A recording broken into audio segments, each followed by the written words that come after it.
Good evening and welcome to another live with Green TV PATT Foundation channel tonight. I'm a bit excited tonight because we've got Lloyd Jones here. Is an Aussie. We won't hold that against you. It's actually Newcastle, so a little bit of a strange one there. So we'll find out what's brought him to the UK a little bit later in the chat. Is an environmental professional, landscape architect. Is passionate about climate and biodiversity crisis through urban and community forestry. So I'm very excited, and I'm sure you guys will. So stay tuned for the next half an hour. We can find out more about Lloyd. So hi, Lloyd. How are you doing? Hi, Gail. It was a really nice introduction. Thanks very much. Really good to be here and looking forward to the chat this evening. Oh, thank you for coming on the show. So Lloyd, what's been happening today? Tell me a bit about your day first. Yeah, busy day. I think in this these times of lockdown, there's a lot of sort of back-to-back meetings, but they are necessary, aren't they, to move projects along. But this time of year, it's all about making sure, in my line of work anyway, that your projects are up and running for the tree planting season. So a big part of my day was talking to external and internal colleagues about the tree planting projects that we've got happening both in Newcastle, but the wider northeast region. Oh, that's brilliant. So tell me more about tree planting. Obviously, as a volunteer for the PATT Foundation, and I've been out there myself planting trees for the past 2 years now. So obviously, I'm keen to learn more about it. So tell me, in terms of the trees, how did you get involved? With all the forestry side. What was it that drew you to that? What was your passion and mission? I guess. Yeah. Well, look, I'm a landscape architect by degree, but I mean, when I was a young fellow running around the bush, as we call it in Australia, my house both fronted and backed onto bushland, and I was quite lucky. We literally had kangaroos hopping up and down the street, and echidnas in the back garden, and kookaburras in the trees. And I was very lucky. I got to spend a lot of time in nature, and that led me to getting into landscape architecture. I was really interested in doing the right thing by people and wildlife with nature. And landscape architect allows you to sort of play in that space, both in the built and the natural world, but it's the natural world that I was much more interested in. Projects like water corridor revegetation, woodland revegetation, projects that will have a positive impact on people and wildlife. So yeah, that's sort of how I got into it and where my passions lie, Gail. So Lloyd, tell me, what does it take to get into your line of work? I presume a lot of studying and a lot of so yeah, you tell me what it created your path in that sense. Yeah, I mean, look, to be a landscape architect, you've got to go to university for a 4-year bachelor degree. There is a master's component to that as well for another year. Some universities are 2. So you're looking at between 4 to 6 years of university. And then in the UK, you need a minimum 2 years experience to sit your chartership to become a chartered landscape architect. And I know that there will be some viewers in Australia this evening and watching the replay, and back home that's with the Australian Institute of Landscape Architects. So yeah, it's a bit of a pathway to get there, but it's a really beneficial pathway. And as my advice to anyone at university is to work in a like-minded profession early on. And what I mean by that is, consider working for a landscape contractor where you're actually putting the trees in the ground and you're doing your paving. Consider working at a nursery, selling the trees. And then when you get into your later studies, I strongly recommend people to work in an actual landscape architecture firm and get that guidance whilst you're studying on real life projects. And if you do that, you're really covering on the ground education and that education in the office behind the computer screen. And if you combine 2 together, you're going to come out quite a well-rounded student, and therefore making your CV much more attractive to your prospective employer. Yeah, absolutely. So what brought you to sunny Newcastle? Clearly being sarcastic there. Yeah, I mean, look, I used to live Oh, in Brisbane, Australia, as my accent is probably giving that away. Very, just ever so slightly. You don't sound like somebody from Newcastle. And I no, love no. Newcastle, by the way. Oh yeah, and even in the winter in home, it's 20 degrees in the middle of the day. So, you can swim the beach all year round, and so it's got a great lifestyle for the weather. But look, I met a Geordie there. Um, I reckon it must have been about the year 2014, roughly. She'd lived in Australia at that point in time for 5 years, and we were a couple for 3. And then she just said to me one day, "How do you feel about moving to Newcastle?" And I honestly never thought that question would come. I just thought it should be a typical Brit that loves Australia and would ever go. And I said, "Oh, okay." And I just jumped at it, and we both Oh, quit our jobs and sold all our house wow. possessions and made the leap. We didn't even have jobs. We knew that we could live in my wife's parents' house for free until we could find a job, and we were quite lucky. We found a job within the first sort of 2 to 3 months, and that was 4 years ago. And I'm Wow, very that's I'm a lovely. very proud adopted Geordie / Northumbrian. I, Oh, I oh, love it. that's really.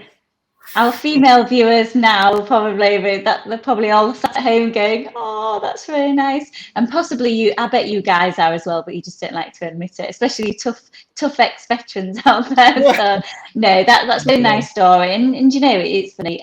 There's a lot of nice stories out there. Totally different subject, but the news at the moment is full of doom, gloom, and it should have something a bit more positive, like stories like yourself. So, well, that's really nice. I didn't know that myself, and we've had a few yeah, conversations off air, so that's really, really good. So yeah, so I totally understand why you're in Newcastle. That makes perfect sense. And yeah, yeah, and look, you can continue your work here. So that leads me on to, you're passionate about trees and obviously how they affect the climate. And in this current situation, I attended the COP event on Monday at the Hull City Hall to do with climate change. I watched the videos, I saw, all the videos, the presentations, and obviously, we all are aware that the environment needs our help, but it was really severe that, it's literally down to us and here and now that if we don't make a change, there really is going to be no future, for yeah. not my lifetime, possibly not my children's lifetime, but certainly for theirs. So it's really a serious and pivotal subject, and trees are a massive factor in that. So Lloyd, tell our viewers, a bit more on your scope as the professional. What can we do? How does it affect us? Everybody says, oh, the environment needs our help, but nobody actually knows how or why it's actually even occurred. Yeah, sure. I mean, look, so COP26 is only 2 weeks away now in Glasgow in the United Kingdom here, and what that's about is international leaders coming from around the world to come up with solutions to both mitigate and adapt to climate change. But the number 26 tells you that it's been happening for quite some time, and what we haven't done very well is actually mitigate or adapt to climate change. And if you're a David Attenborough fan, such as myself, he'll tell you that time to act is now. And what he means by act is look at ways to reduce carbon, because it's carbon that is contributing to climate change at the end of the day. And there's a range of different ways to reduce carbon. You can do it with human intervened measures, or what we're talking about, Gail, is the nature-based solutions. So nature-based solutions is a word which addresses mitigating climate change in the form of trees, for example, hedgerows, wetlands. And what those nature-based solutions will do, they will both capture and store carbon. Now, Yeah. it's typically at a much lesser cost than a human intervened solution, where you're Oh, actually designing machines that can actually suck CO2 out the atmosphere. And they're good and they're effective, but they're big machines and they're very costly. It's much, much more cost effective if you can do that with nature-based solutions. And by planting trees, hedgerows, woodlands, etc., you're getting a lot of co-benefits at the same time. So what I mean by that is you're not just planting a tree to capture carbon. You are planting that tree to do a lot more. It's going to help out with wildlife. It's going to help alleviate flooding, mitigate air pollution. Just some examples of what a tree can do. And we also know that they can contribute to boosting the economy. If you live on a tree-lined street, your property is going to cost more. And we also know that they can help overcome a lot of mental and physical health issues as well. So they're a very powerful tool, a tree, in fighting the challenge against climate change. But Gail, I think it's two things. I think you've got to look at reducing carbon first and replacing that technology. And, you know, nature-based solutions can help, but they won't solve the climate crisis that we're in. We have to find ways to actually reduce carbon emissions firstly, and then we can rely on nature-based solutions to help us out. So that would be your biggest message. So for people watching this, you know, if there's any business owners, you know, out there, you know, maybe large corporations, is that the message, you know, to reduce their carbon footprint, I guess? Is that the biggest thing that we can actively do in the UK now, do you think? Yeah, definitely. And for companies and for individuals, there's what's called a carbon calculator. So if you're a business, you can find out how much carbon you're executing, and same as an individual. And what you're trying to do there, you're trying to get it to zero emissions. Now, there's a thing called carbon offsetting, because some emissions are at this point in time impossible to reduce.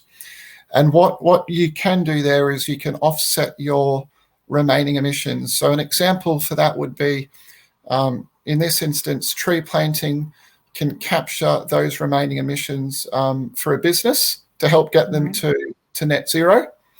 But my message is to not rely on that. My message is to try to get to net zero to the best of your ability without relying on nature-based solutions, and only offset your remaining emissions at the point that you can't.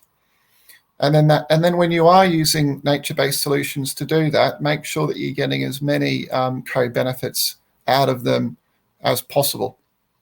Right. I mean, to be fair, we noticed that in COVID when everything was shut down for months and months on end, you know, less cars were on the road. And, you know, I remember walking down I live in Beverley in East Yorkshire, and, you know, we've got a lovely Westwood, which was full of, you know, full of woodlands, and that was brilliant for mental health boost. But we also have a nice Beck river here that runs into the River Hull, and the water was clearer, and there seemed to be less pollution. I know a lot of people have noticed that, and I think it was on social media people were saying, and we slipped back in really, really easily. I mean, still some of us are like yourself, are working a lot more from home, but it's that active change and that active mindset that we need as individuals, and, you know, to form the collective. Do you think there's any way on social media we could maybe help this, do you think? Yeah, I think you're right there. I think it's about getting that positive message out, and there are lessons learned, Gail, that you touched on in the work from home movement and in the pandemic, where we saw not as many planes in the sky and cars on the road, and we all saw wildlife, different types of wildlife in our garden and cities for the first time. Not kangaroos though.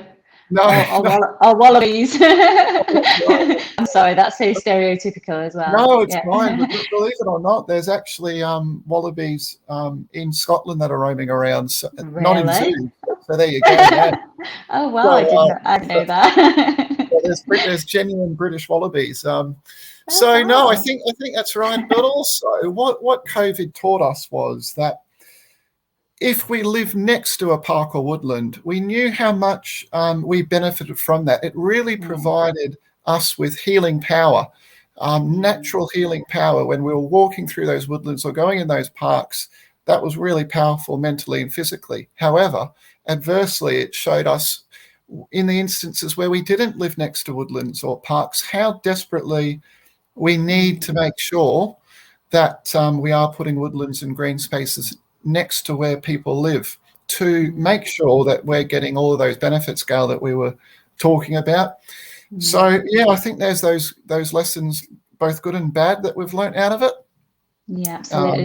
And it's not just speculation, it's actually based on scientific and facts. I think in the news, crime rates lowered, people seem to be less. I think it's antisocial behaviour figures dropped. I mean, I know in America gun crime dropped, for example. I mean, thankfully we don't have this that's so much of a problem in the UK, and but it's it's an actual scientific fact that trees secrete aromatherapy oils, which are a natural healer, a natural mood booster. So it's we keep sort of saying it, plant more trees, but was talking a little bit before we came on show, it's not as easy. It takes a lot of work and preparation to plant these trees and get it up and running.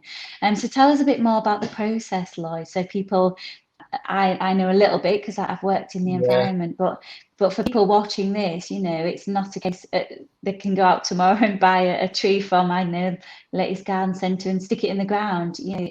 It's got to survive. It's got to have a success rate and everything else. So what preparation and what goes into this, Lloyd? Just a bit of your expertise, if you don't mind.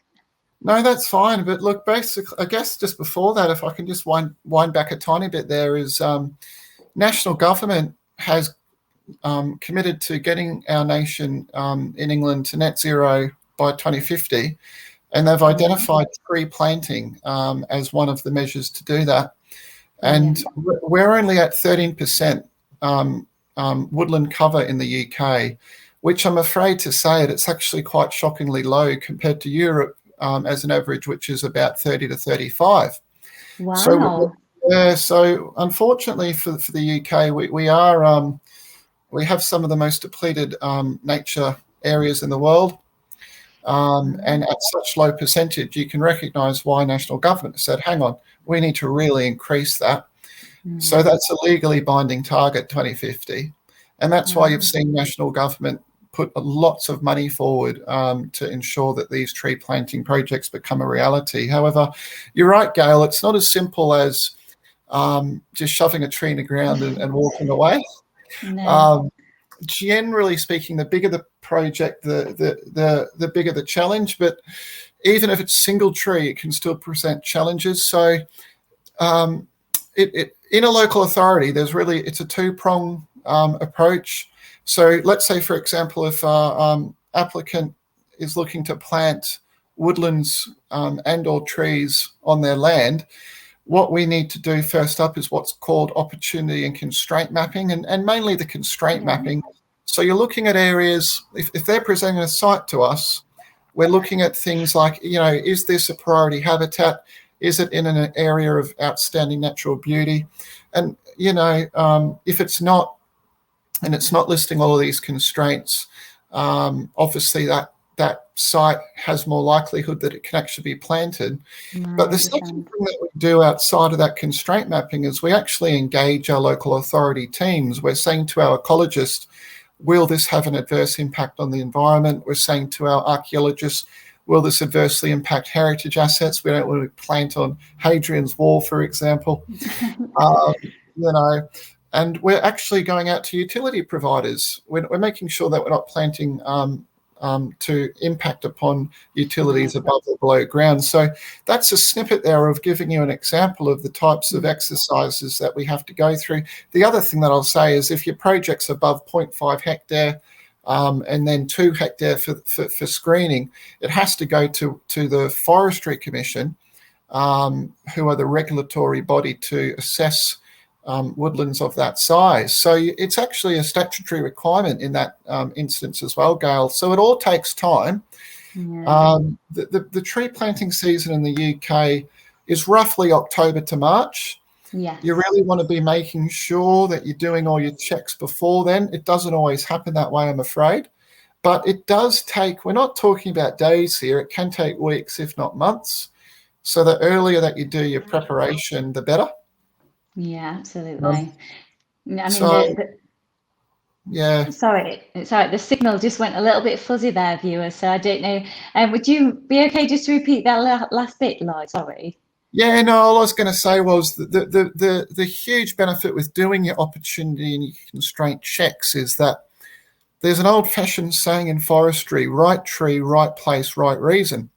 Right. And what that basically means is if you do that, you're going to get a good outcome. But if you don't do that, if you plant a tree in the wrong place, it could have a detrimental impact on sensitive ecological sites. It could impact infrastructure, and therefore you're going to get some really bad press. And that's just not what we want, is it? So we want to put the right tree in the right place for the right reason. Absolutely. It is. I mean, it's such it's a great business. I know I've been doing it for a couple of years now, and I know very little. I know a little bit, but I do know about the complexity of it. So yeah, great work and great job that we're doing. So our viewers out there watching, and this will be sent out to the masses. Well, it will be edited and put out there also for people to put on various social media platforms. So what message would you like to convey, Lloyd? This is your 5 minutes to get that message across to everybody. What would you say is the pivotal point to get across from this? Yeah, look, we're living in what I call a triple global crises: climate change, biodiversity collapse, and COVID-19. And what we know is by implementing nature-based solutions and tree planting, we can go a long way to actually overcoming that triple global threat. Yeah. And if we can actually work in partnership with other disciplines, and we can work across boundaries to address this challenge regionally, not locally, we're going to have a much better chance of doing this. But we do have to act now. Over 90% of climate scientists will say climate change is real. You can't dispute it anymore. This is a real thing, and we are in a crisis, and we have to find ways to come out of it. And if we're using nature-based solutions and we are getting those co-benefits that we've talked about today, Gail, I just think it's a win-win for so many reasons. Absolutely. And don't you think it's kind of, is it Mother Nature has a way? It's, that the pandemics come from out of nowhere, which has forced us to stop the world as we know it, reset a little bit, and maybe point out to us humans that it is time for change. It's maybe that we should look at nature to listen to it as to what we need to do. PATT Foundation, we've just got a couple of questions actually that's come in, so I'll just answer those before we move on. What's the target for the North East Community Forest over the next coming years? Thank you. Yeah, really great question. So over the next 5 years, we've committed to a tree planting target of 500 hectares. Right. Roughly speaking, to visualize what a hectare looks like, it's about the size of 1.2 football fields. Right. Yeah, right. Yeah. So that's what we've committed to over the next 5-year period. However, over a 30-year period, we've committed to 6,000 hectares. So we are looking at significant landscape scale change. Right. So that means that we have to work with landowners very strategically. Right. We can't rely on local authority land, Gail. We have to work with other big landowners, so people like farmers, universities, schools, third-party landowners such as the Woodland Trust, for example, national infrastructure providers, Highway England. So it's really about working with all the different landowners in your region or your local authority area, in my instance, to make sure that those tree planting targets can become a reality. Right. So no, Gail, you go. No, so I was just going to say, if you're a landowner watching this or know of any, then obviously it's, you guys can play a massive part in this, not just for now, but for the future generations. So that's quite a good, strong message, that, Lloyd. Yeah, definitely. And look, the community forests, we have a grant on offer to any landowner in the 13 community forest areas. It's called the Trees for Climate Fund. Trees for Climate Fund, right? Yeah, Okay. Trees for Climate Fund, and we're open to business for any landowner in those 13 community forest areas, and we can support woodland creation, hedgerow planting, what's called natural colonisation, where you're more relying on nature to actually regenerate itself than physically putting the trees in the ground.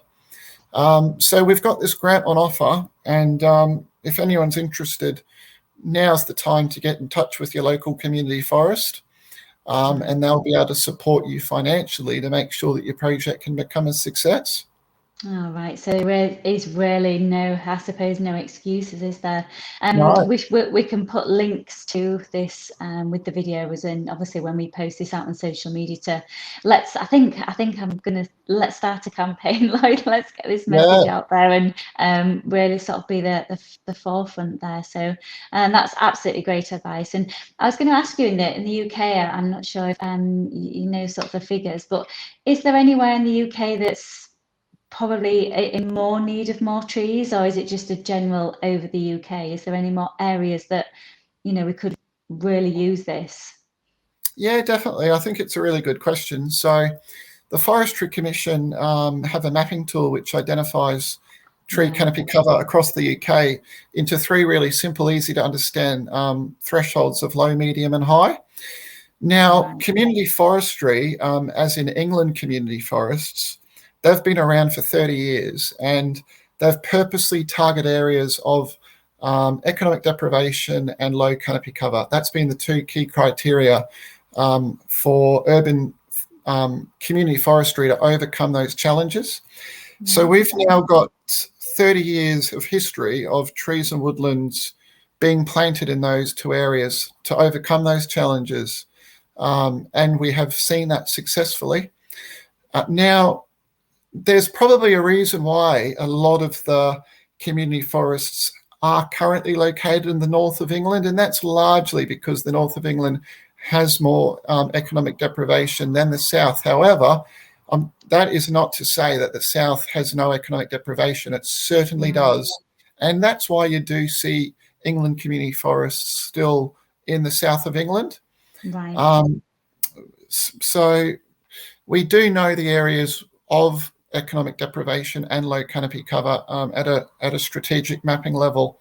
Both England community forests and national government are aware of that, and those areas are most certainly being targeted. Yeah. Oh, that's good. At least we're sort of on the ball, and you know what great work that you do, and what, you know, worthwhile. You know, when you leave this plane of existence, you know, you'll know that you made a big difference. And I think that's what we need to do as people, as humans, is to make that difference for the future. Oh, I've really enjoyed finding out, you know, and this there'll be loads of people like myself that will have learnt loads of things tonight. So thank you for taking time out. I know you're a busy guy, you know, so I really appreciate that. And I've actually, our IT manager's whispered in my ear that he's behind the scenes right now. I think he made one appearance on one bit by default, but he's actually pointed out there's a Newcastle in Australia, so maybe that was destined to be. Right? So I don't know if you know that, but yeah, he must have Googled it. So apparently there's a Newcastle in Australia. So yes, there is actually, and I've been there. It's only about an hour west of Sydney. Now, Newcastle, very interestingly, it's got the same town names like Gosforth and Jasmine and things, because the British that colonised Australia just used the names back home, you see. Right, so they didn't want to be elaborate, just like, we'll just take them from back home. Yeah, there's Liverpool as well. So yeah, there's all types of British names there. So yeah. Well, that's great. Well, we can benefit from your knowledge and your culture in this country. And before I let you go, I have just a few more questions just to find out a little bit more about you. I always ask my guests their favourite film. Doesn't have to be one if you've got a couple, and why it's your favourite film. Your favourite book, or if you haven't got one recently, something that's influenced you at all and put you on your path, and music. What's your favourite that you like to relax to? I'm all into relaxing and switching off, and music's a great, powerful tool for that. So if you don't mind sharing with our viewers a little bit about you. Yeah, it might have been a giveaway what I was chatting about earlier, but my favourite current book is the David Attenborough book that came out at the start of the year. I think I read it in 2 nights, so I couldn't put it down. So if you're interested in if you're interested in the environment and ways to overcome the challenges that we spoke about today, that book will tell you how to do it. So yeah, it's a great book, a really, really good book. So if buy it for someone's Christmas present, you'll be doing them a real favour. I think I'm a bit of a softie, Gail. I don't mind admitting that in a public domain. So my current favourite movie is actually Star is Born. I love that film. Oh, that's a great film. Great soundtrack as well. and Bradley Cooper, isn't it? So, yeah, Bradley Cooper. And he actually sings in that as well. He's got a good voice, doesn't he? And well, that was our wedding song. So my wife and I sung that. Oh my God, I'm going to get all too. You might be the first guest that's made me cry. That's really nice. So, that's really nice. I don't mind admitting that at all. No, that's brilliant. What was the next question? Was it music? It was music, yeah. So, I mean, music can be. Yeah, look, favourite band would be I love. Do you know the John Farnham? You're the Voice. Yeah. What a great song. Yeah, I've seen him live twice. But his fans are getting very old now, Gail.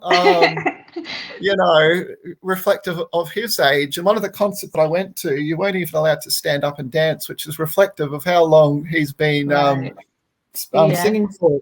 And that probably shows my Australian roots. But to be honest with you, I like the feel-good music, so I'm always a fan of just popping on the radio and listening to the top 10, Yeah. So I'm a feel-good sort of pop music guy. That's good. Well, I think pop music, going out in nature, it's no wonder you're chirpy, and even in sunny England. So yeah, it does. It makes people often ask me, you're very bubbling, you're always bubbling, especially even through COVID, and it does, a good film, escape film, good music, and a good it all helps, doesn't it? Definitely. Yeah, and a nice walk in nature, just simple things in life. That's what I always say. Yeah, that's right, and turn your phone off as well.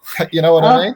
Yeah, you don't have to tell me. We have issues with that in my house with kids, and it's kind of it's a big no-no in mine. So they either like it or they don't. But yes, it's good for them. So yeah, massively agree with you. Well, thanks ever so much for taking time out. Really enjoyed the show. If anybody's got any questions after they message, this is going out live right now, but it will be. Somebody's put Lloyd's favourite film has to be Crocodile Dundee. It's definitely. That's a great film. That's a great film, obviously. Hotel. It's up there. Definitely in the Escape on an Island selection. But yes, thanks ever so much, anybody. Any questions or any more knowledge or anything, any links, and if you want to find out, how you can, well, I'm going to say join us now, because Lloyd is just going to campaign. That's the goal. Do reach out and let us know. So and watch social media, because this will be out again very, very soon. Thanks ever so much for watching. It's bye from me, Gail Acaster, and thanks ever so much, Lloyd, for joining us. Bye for now. Thanks, Gail. Great to be here. Thank you very much.